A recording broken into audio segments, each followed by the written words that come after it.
করতে পারবেন না। সো কৃষক এই দিক থেকেও লাভবান হবে। দেন কৃষকের আরেকটা জিনিস যেটা হচ্ছে কৃষক ওয়ান স্টপ সলিউশন পায় না। আসলে certified seed, certified fertiliser, certified আপনার যে ক্রপ প্রোটেকশানের যে ওষুধগুলো, এগুলো এখন এখানে সে কিন্তু এই মার্কেটের একটা ম্যান্ডেট হলো অ্যাগ্রো ইনপুট সবগুলোতে আপনার ওই সার্টিফাইড প্রোডাক্ট থাকবে। দেন আমরা অ্যাক্সেস টু ফাইন্যান্সের ক্ষেত্রে আপনি জানেন যে এখানে আমাদের কৃষকরা দাদন নিয়ে থাকে এবং এই দাদনের কারণে তাদের একটা বাইন্ডিংস থাকে যে এই মালগুলো তারা ওই দাদন যার থেকে নিয়েছে তার কাছে বিক্রি করতে হবে। কিন্তু আমরা এখানে ফর্মাল ব্যাংকিং সিস্টেম চালু করতে যাচ্ছি। আমাদের অবজেক্টিভসটা হচ্ছে এগ্রিকালচারের যে বিভিন্ন ধরনের লোনগুলো এবং সেটা হচ্ছে ক্রপ টু ক্রপ, এবং এটা গ্রেস পিরিয়ডটা এমন হবে যে আমার কৃষক 6 মাসের ক্রপ সে নেবে এবং মাছ বিক্রি করে সে ব্যাংকে দিবে এবং এটা লো ইন্টারেস্ট। তো আপনি জানেন একটা কর্পোরেট ব্যাংক, আমরা প্রাইভেট ব্যাংক এশিয়ার সাথে আমরা এগ্রিমেন্ট করতে যাচ্ছি, তারা তাদের ব্রাঞ্চ এখানে খুলবে এবং তারা আমাদের কৃষকদেরকে এই লোনটা দেবে। সো এখানে ট্রেডার্স যারা থাকবে তাদেরও ওই সুযোগটা থাকবে। সো এইখানে একটা ফাইন্যান্সিয়াল যে ইনক্লুশন, সেই ইনক্লুশনের সুযোগটাও এখানে থাকবে। তার লাভটা দুইটা ব্যাপারে। একটা ব্যাপার হচ্ছে আসলে আপনি জানেন যে যখন ডিস্টেন্স মার্কেট সিস্টেম, সেইখানে প্রোডাক্টের কোয়ালিটিটা যদি আপনি রাইট কোয়ালিটি না পান তাহলে এটা এন্ড মার্কেটে গিয়ে তাকে একটা বড় রকমের লসে যেতে হয়, যেটাকে আমরা বলি ফিজিক্যাল ড্যামেজ, প্যাকেজিং সমস্যা কিংবা আপনার সিঙ্কেজ, যেইভাবেই বলেন না কেন, তখন সেটা সে মার্কআপ করে কনজিউমারদের উপরে।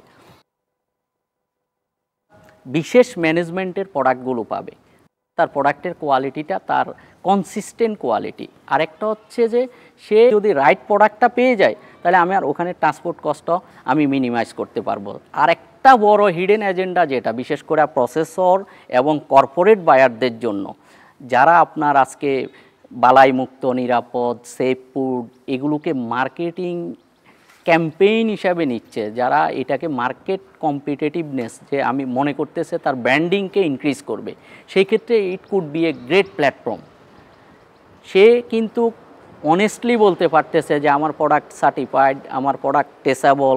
সো এই জিনিসটা, এই জন্য আমরা বলতেছি যে এইখানে আসলে এই মার্কেট সিস্টেমটা একটা হচ্ছে ট্র্যাডিশনাল থাকবে, বাট এটা একটা ইমপ্রুভ ধাপ, যে ধাপটার কারণে এখানে যারা বায়ার আছেন তারাও তার মালটা একটু বেশি দামে বিক্রি করতে পারবেন। সেই বেশি দামটা কিন্তু কনজিউমার পে করবে, এগ্রি হবে, কারণ আপনার ওই মেসেজগুলো এখানে ক্লিয়ার যে আপনি ফুড সেফটি এনশিওর করতেছেন, এটা প্রিমিয়াম কোয়ালিটি।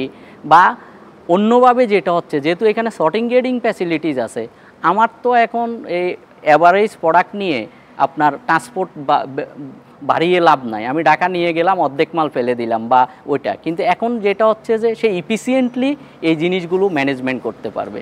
হ্যাঁ, আমরা আসলে এটা যখনই আমরা করার আগে আমরা এটার একটা ফিজিবিলিটি অ্যানালাইসিস এবং বিজনেস মডেলিং করেছি। তো আমাদের যেটা হচ্ছে যে আপনি জানেন প্রতিটা মার্কেটের বা যে কোনো বিজনেসের জন্য একটা রিটার্ন অন ইনভেস্টমেন্ট সেটা কিভাবে হবে। সো আমাদের এখানে প্রতিদিন কত প্রোডাক্ট আসবে, সেই প্রোডাক্টের কী পরিমাণ কমিশন আসবে, এখানে যে সবগুলো আছে, যে ইউটিলিটিসগুলো আছে এগুলোর কি ইউজ হবে, সেটার কি রেট হবে, এই জিনিসগুলো অলরেডি আমাদের বিজনেস প্ল্যানে ইনকর্পোরেট করা।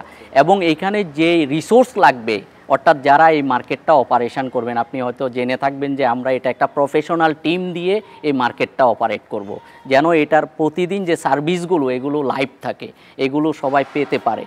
এই জন্য ওই অপারেশনাল টিমটাই বেসিক্যালি যে কস্টগুলো আসবে এবং যে ইউটিলিটিসগুলো আসবে সেইগুলো আমাদের রেন্ট এবং আপনার কমিশনিং সিস্টেম থেকে আসবে, এবং ফার্দার যে প্রফিটটা হবে সেটা ফার্দার এই মার্কেট এবং এই কমিউনিটির ডেভেলপমেন্টের জন্য যাবে, ফার্মার্সদের ডেভেলপমেন্টের জন্য যাবে। সো ওইটা আমাদের একটা গুড বিজনেস প্ল্যান, এবং যেটাকে আমরা বলি যে 5 বছর, 7 বছর, 10 বছরে এটার কি হবে সেই প্ল্যানগুলো, এবং এটার একটা যে রিস্ক ম্যানেজমেন্টের জন্য আমাদের যে কন্টিজেন্সি প্ল্যান সেটাও আমাদের আছে। আপাতত আমরা 2টা মডেল মার্কেট করেছি। আমরা দেখতে চাচ্ছি এটা, আপনি যে কথাটা বলেছেন রাইটলি, যে এটা আসলে ডিজাইনগত এবং অপারেশনালি এটা কতটুকু ভায়াবল, যেটা আমরা এই দুইটা মার্কেট করতেছি এবং এই মার্কেটটা ডিজাইনগত এবং অপারেশনালি কতটুকু ভায়াবল এবং এটা কতটুকু ফাইন্যান্সিয়ালি সাস্টেইনেবল, এই জিনিসটার জন্যে আমরা এখন দুইটা মডেল মার্কেট করেছি।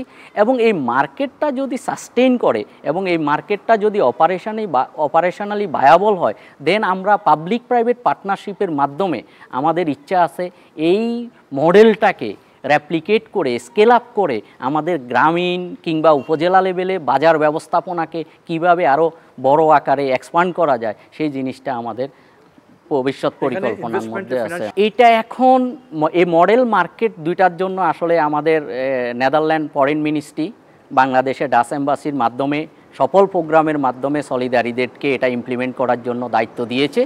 তো এটা ডাচ ফান্ডেড বেসিক্যালি।